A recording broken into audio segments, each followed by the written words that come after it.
I've been talking about the Britain-American future. Britain and the EU are at odds already over their post-Brexit trade relationship, with Boris Johnson and the EU's chief negotiator, Michel Barnier, setting out contrasting and contradictory plans. The Prime Minister insists the UK would not accept EU rules, while Michel Barnier talked about the importance of common standards. Where do we go from here? Well, Alfie Sterling is the head of economics at the New Economics Foundation. Good morning to you, Alfie. Good morning.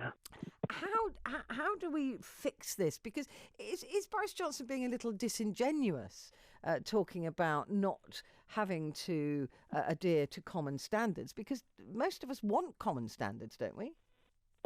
Yeah, I think he is being disingenuous. I mean, I think a part of this is going to be posturing before a negotiation. We should take everything we hear from either side with quite a large pinch of salt, because each of them wants the other to believe that their hand is stronger than it actually is. So we will hear particularly strong rhetoric at this stage. But nonetheless, yeah, I think you're right. I think it is disingenuous. And the main reason for that actually is it's not necessarily what's popular in the polls in terms of alignment. It's actually the people that this country has obviously voted to leave the European Union, and people want to make sure that jobs are still protected, that earnings are still protected, that when they buy things, they can be sure of the standards and the quality, like food, things you were talking about earlier.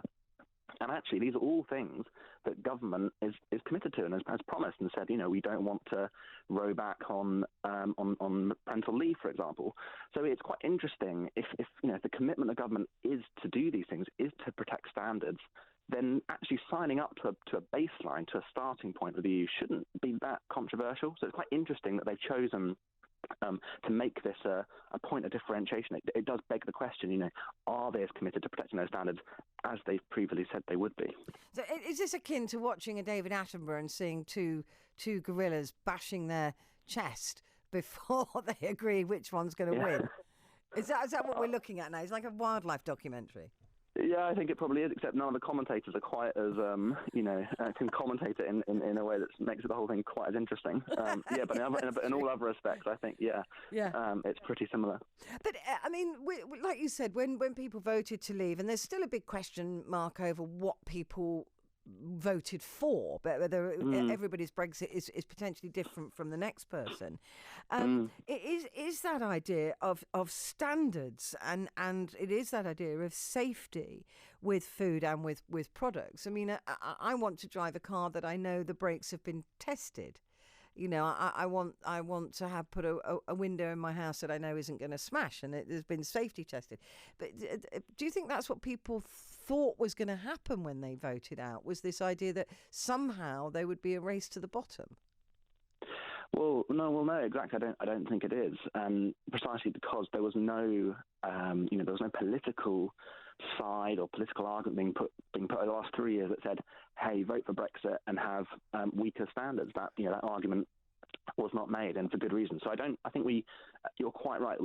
Everyone voted for different reasons, and there are lots of complex and valid reasons for voting either way. But I think the standards are something that people tended to assume, whatever happened, whichever countries we're trading with, the EU, further abroad, that government would protect the consumers and workers in this country.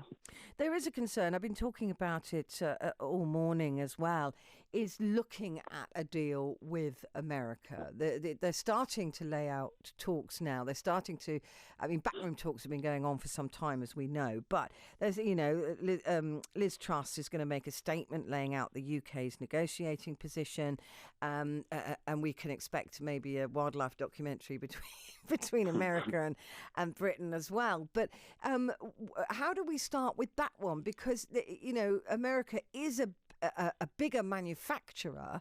It makes things, it grows things, sometimes to excess, that they want to get rid of, they want to export. But what are we going to get out of it? What are we going to be able to sell to them?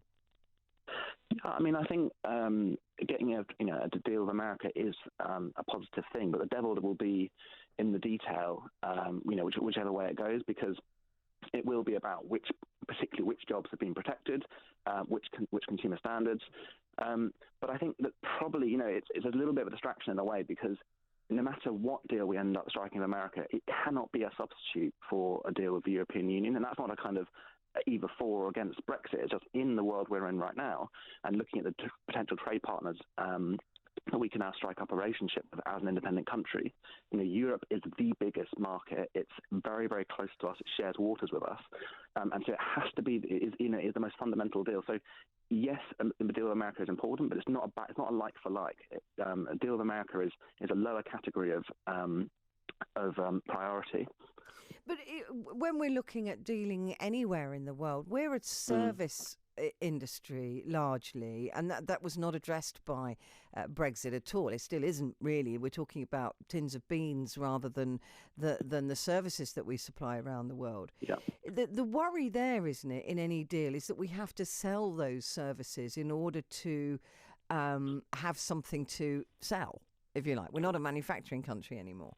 Is that the worry here? I mean, he says the NHS is off the table. That doesn't mean the police or the probation service or the security services aren't on the table.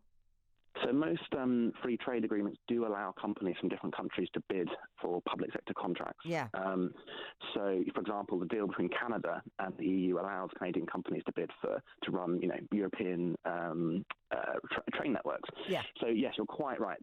This sort of deal will most likely contain, rights and privileges for foreign companies to bid for services, equally for UK companies abroad. And services are a big part of a huge part of our economy. We're a largely service sector-based economy. And that actually comes to another point, which is that, people have been talking about Canada, including Boris Johnson himself, has been talking about Canada as a reference point for the type of deal that we might strike with the European Union. But of course, the current Canadian free trade deal with the EU doesn't cover most services, doesn't cover financial services. No, it covers 98% of goods, solid goods, isn't it? Like I said, tin of beans, but not services.